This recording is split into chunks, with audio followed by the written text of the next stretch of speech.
ఇక BRS MLC కవిత తీహార్ నుంచి release కూడా అయ్యారు. బయటకి వచ్చేసారు. What next? అదేంటి నిన్ననే కదా జైలు నుంచి వచ్చారు, అప్పుడే ఇలా ఎందుకు అడుగుతున్నారు అని అనుకుంటున్నారా? ఉంది, దానికో రీజన్ ఉంది. అదేంటో తెలియాలంటే మీరు ముందు ఈ మాటలు వినాలి. 18 సంవత్సరాలు నేను రాజకీయాల్లో ఉన్నాను. ఎన్నో ఎత్తుపల్లాలు చూశాను. కానీ పర్సనల్గా నాకైనా నా కుటుంబానికైనా ఒక తల్లిగా పిల్లల్ని వదిలి 5.5 నెలలు ఉండడం అన్నది చాలా ఇబ్బందికరమైన విషయం. ఇటువంటి ఇబ్బందులకు నన్ను నా కుటుంబాన్ని కాల్ చేసిన వారికి తప్పకుండా వడ్డీ సమేతంగా చెల్లిస్తాం. సమయం వస్తుంది, తప్పకుండా చెల్లిస్తాం. ఎవరి గురించి చెప్పే అవసరం లేదు. నేను తెలంగాణ బిడ్డను, నేను కేసీఆర్ బిడ్డను, నేను తప్పు చేసే ప్రసక్తే లేదు. నేను మొండిదాన్ని, మంచిదాన్ని. అనవసరంగా జైలుకు పంపి నన్ను జగమొండిని చేసిండ్రు. ఇంకా ప్రజాక్షేత్రంలో గట్టిగా పనిచేస్తాం, కమిట్మెంట్తో పనిచేస్తాం, అందరితో కూడా నిలబడి ఉంటామని తెలియజేస్తున్నాం. We were always tough. We are fighters. We will fight it out legally. We will fight it out politically. We were always tough. By sending us to jail illegally, they only made BRS and KCR's team unbreakable. Thank you. Jai Telangana, Jai Hind. 5 నెలలు కుటుంబానికి దూరంగా ఉండటం అంటే మామూలు విషయం ఏమీ కాదు. ఓ తల్లిగా ఆమె పడిన ఆవేదనను మనమందరం అర్థం చేసుకోవచ్చు. బట్ ఆమె మాటల్లో ఓ విషయం మాత్రమే అర్థం కాలేదు. చాలా ఏళ్లుగా రాజకీయాల్లో ఉన్నారు, ఎన్నో ఎత్తుపల్లాలు చూశారు. కానీ నేను ఇలాంటి పరిస్థితులు ఎదుర్కోవడానికి కారణమైన వారిని మాత్రం వదిలే ప్రసక్తే లేదు. వడ్డీతో సహా తిరిగి చెల్లిస్తా, ఆ టైం వస్తుంది చూడండి అని అంటున్నారు కవిత. ఈ డైలాగే అర్థం కావడం లేదు. ఇప్పుడు కవిత ఎవరిపై రివెంజ్ తీర్చుకుంటారు? ఎవరికి వడ్డీతో సహా చెల్లిస్తారు? కవిత అరెస్ట్ అయింది ఢిల్లీ లిక్కర్ స్కామ్లో. ఆమెను అరెస్ట్ చేసింది enforcement directorate and central bureau of investigation ఏజెన్సీలు. ఈ కేసును తట్టి లేపింది బీజేపీ, కంప్లైంట్ చేసింది లెఫ్టినెంట్ గవర్నర్. మరి వీరందరిలో కవిత రివెంజ్ ఎవరిపై తీర్చుకునిపోతున్నారు అన్నది ఇప్పుడు అర్థం కావడం లేదు.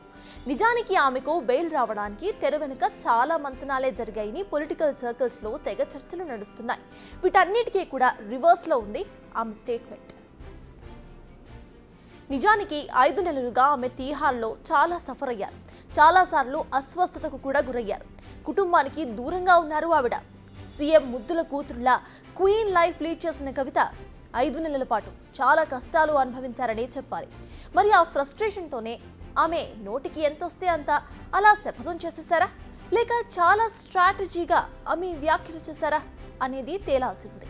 ఎందుకంటే జైలు జీవితం మనిషిలో చాలా మార్పులను తీసుకొస్తుంది. ఎన్ని సదుపాయాలు ఉన్నా జైలే కాబట్టి ఆ మాత్రం ఎఫెక్ట్ తప్పదు. అందుకే కవిత తన అరెస్టుకు కారణమైన వారిపై ఈ విధంగా రియాక్ట్ అయ్యారా అనే డౌట్ కూడా వస్తుంది. సరే, ఇప్పుడు కవిత శపథాన్ని సీరియస్గానే తీసుకుంటే ఆమె కేసుకు కారణమైన బీజేపీ నేతలను టార్గెట్ చేస్తారా, లేక కేసులో అప్రూవర్గా మారి తన పేరు చెప్పిన ఇతర నిందితులను టార్గెట్ చేస్తారా అనేది ఇంట్రెస్టింగ్గా మారింది. ఎందుకంటే ఈడీ, సిబిఐ విచారణలో పలువురు నిందితులు అప్రూవర్స్గా మారిపోయారు. చాలా కీలకమైన ఆధారాలను సైతం అందించారు. వాటి ఆధారంగానే కవిత, కేజ్రీవాల్ అరెస్ట్ అయ్యారన్న ఆరోపణలు ఉన్నాయి. అందుకే వారిపై ఆమె ఫోకస్ చేస్తుందా చూడాలి. కానీ ఆమె న్యాయ పోరాటాన్ని, పొలిటికల్ ఫైట్ను ఆపమని చెబుతున్నారు. ఇది మాత్రం మంచి నిర్ణయమే. ఎందుకంటే అర్థం లేని పనులు చేసి మరిన్ని చిక్కుల్లో ఇరుక్కునేదానికన్నా న్యాయ పోరాటం చేసి క్లీన్గా బయటపడితే అది ఆమెకే మంచి చేస్తుంది. అయితే ఇక్కడ విషయం కవిత మర్చిపోయినట్లుగా ఉన్నారు. కవిత మాటలు, బీఆర్ఎస్ చేసుకుంటున్న ప్రచారం, సంబరాలు చూస్తుంటే ఆమెకు ఈ కేసులో క్లీన్ చిట్ వచ్చినట్టుగా ఉంది. కానీ ఆమెకు ఈ కేసులో బెయిల్ మాత్రమే వచ్చింది. రేపేదైనా జరిగితే ఆమె తిరిగి మళ్ళీ జైలుకు వెళ్లాల్సిన పరిస్థితే ఉంటుంది. మరో విషయం ఏమిటంటే ఆమె రెగ్యులర్గా విచారణకు హాజరు కావాల్సి ఉంటుంది. దీనికి సంబంధించిన క్లియర్ కండిషన్స్ పెట్టింది సుప్రీంకోర్టు. అంతేకాకుండా ఆమె దేశం విడిచి వెళ్ళడానికి కూడా వీల్లేకుండా పాస్పోర్ట్ను సైతం సరెండర్ చేయాలనుంది. ఇక సాక్షులను ప్రభావితం చేసే ఏ పని కూడా చేయకూడదు. సో ఆమెపై ఇంకా ఇన్వెస్టిగేషన్ ఏజెన్సీల నిఘా ఉంది.